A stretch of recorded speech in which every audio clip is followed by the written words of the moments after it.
Good morning, Facebook family and friends. Today is Friday, December the 9th. The year is 2016. I think yesterday I won one of my videos this week. I said 2012. I don't know what I was thinking. But yeah, this is definitely, we didn't go through a time warp. We are still stuck in 2016. And President-elect Donald Trump is still our president. It's not a nightmare, it's true. So, again, I'm finishing up the series, or continuing the series with Earl and I's relationship. Around my 30th birthday in April 9th, 2000, I was turning 30. And on my 30th birthday, I wanted something special. When I brought this really expensive Mercedes-Benz S-Class. Very nice car. So that car was about 130, it was something up there outrageously because I had all these features I had ordered on everything. I was all excited I had this car. So it was a silver Mercedes S 550. I can't remember the model, but it was S class. I do know that. It was that. So it was a beautiful car. And I had a personal chef, I almost said her name, Geneva Francais. She was this well-known chef here in Atlanta in a restaurant. She owned a restaurant here in the city of Atlanta, and she came to my house. She's a French black woman. She was a French native, but she's black. Geneva Francais. She came to the house and she cooked dinner.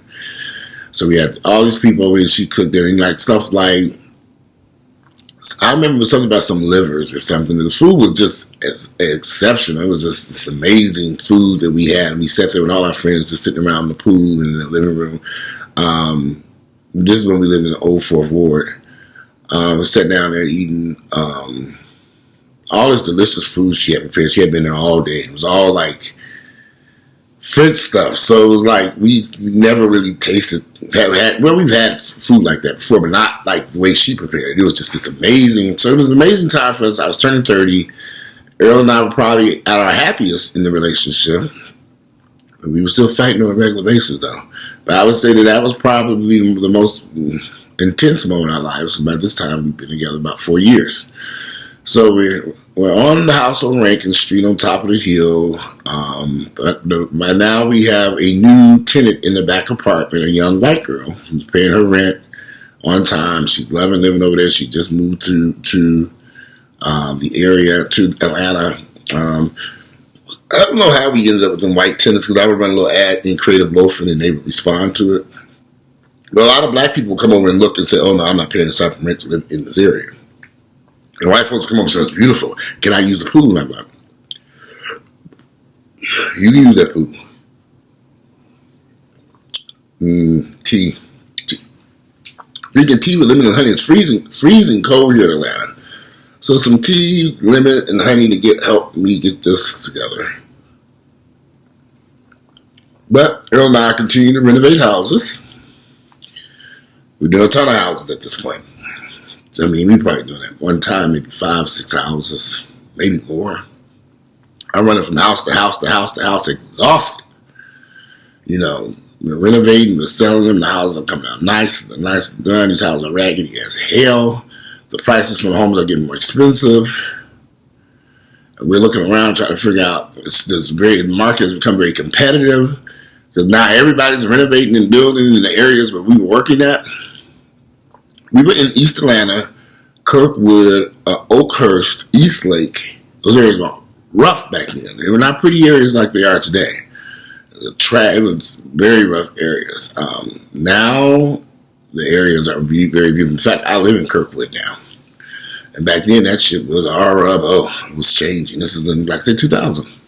So, everything is going good. We're making money. We seem to be happy.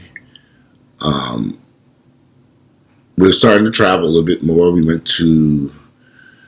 took a cruise. We were able to get out and start venturing out and doing a few things. Took a cruise. We were always visiting Florida. Took a cruise. We went to Miami. We did a bunch of different stuff. I have all these pictures of us traveling. I need to put into a photo. I'll have all these hundreds of pictures from dating back to the mid-90s or earlier. I have the negatives too, so I'm trying to figure out if I can have. I would love to have it set to music, and I would make it into a video. I need to find somebody who can do it. So we're happy, sort of. But Earl is still hanging with his friends, and Earl likes to go and party. So on my 30th, the night of my 30th birthday party, we had a party at the house, and then some friends and I were going to go out to a club, and Earl went with some friends of his to a club. Somehow or another, we all ended up at the same club. That wasn't supposed to be the case. And that was just, I remember that night. Clearly, he was with his friends, and they were all drunk and acting stupid. I was with my friends, and they were all stupid. And we just kind of clashed that night. And on my 30th birthday in this club. It was the last time me and Earl ever, well, typically when I would walk into a club and I would see, if I knew Earl was in there with his friends, we would just leave and go someplace else. But this time, this particular night, the club was right around the corner from the house. We all had been at home all day, drinking, eating and stuff. So we were just literally 5 minutes from the house. Needless to say, we got into it. We had to leave the club and go back home. So, for some reason, Earl liked the club back then. This became an issue. He liked to hang out with his friends in clubs. His friends were very influencing him to go to these nightclubs and parties and all this bullshit and introducing him to different guys. Oh, Earl, check out this person. And Earl, because I knew this because Earl would come back and tell me these stories. Oh, they were trying to introduce me to him. And I'm thinking, well, Earl, why are your friends trying to introduce you to somebody else? Oh, Walter, they don't like you. So Earl would tell me this stuff. And then his friends would come around. You know, I was very stupid back then. Well, the first time Earl told me that, next time the niggas came to the house, I should have picked up a baseball bat and chased their asses up Rankin Street. You don't allow your partner to be around friends who don't like you for whatever reasons. I hadn't done nothing to these guys, and they never liked me from day one. The only reason why they didn't like me from day one, I always said, Earl, do your friends want to get with you or something? I don't understand, but I don't know these niggas. With no social media back then for them to get mad at nobody, I didn't know anything about these guys. They didn't like me.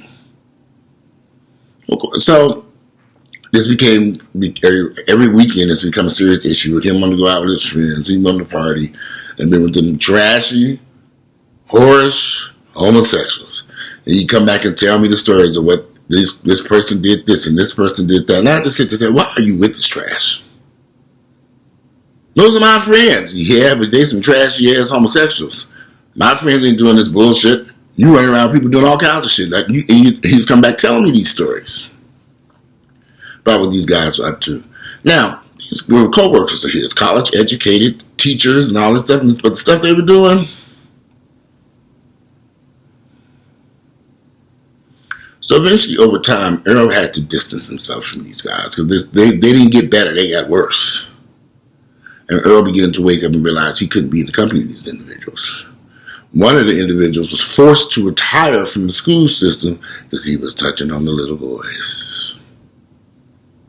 Instead of charging him with a crime, they made him retire.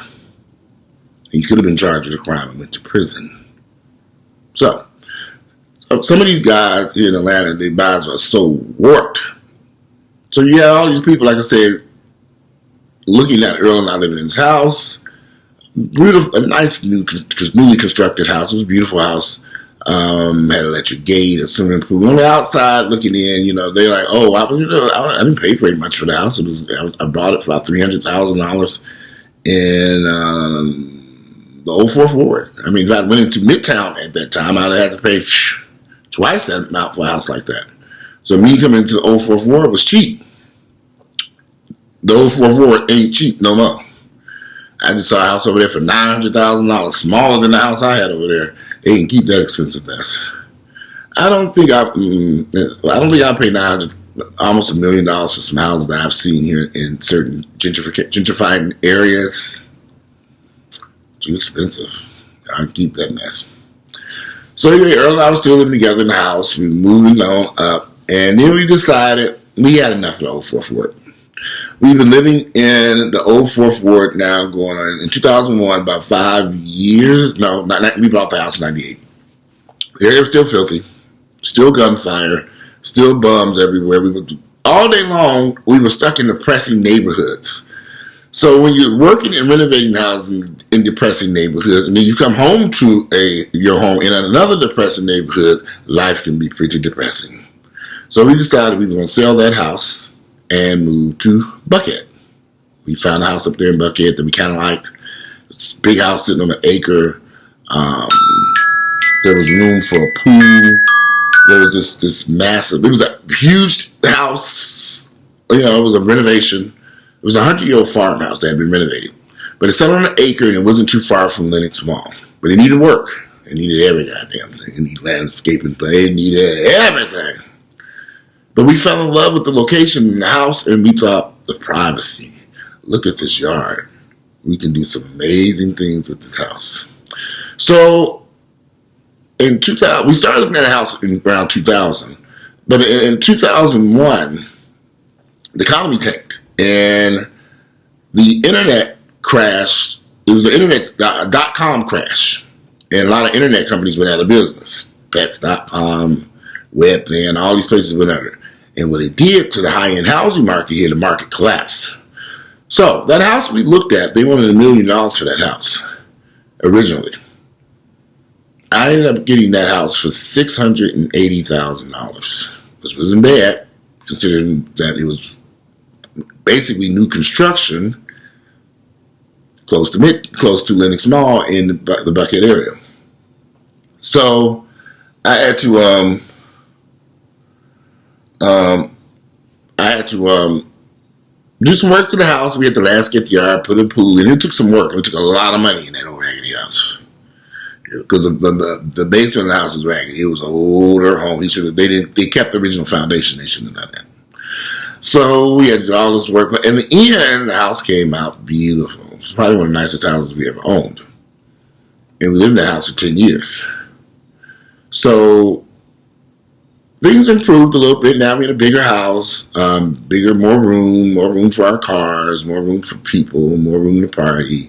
We were young, and we had some parties.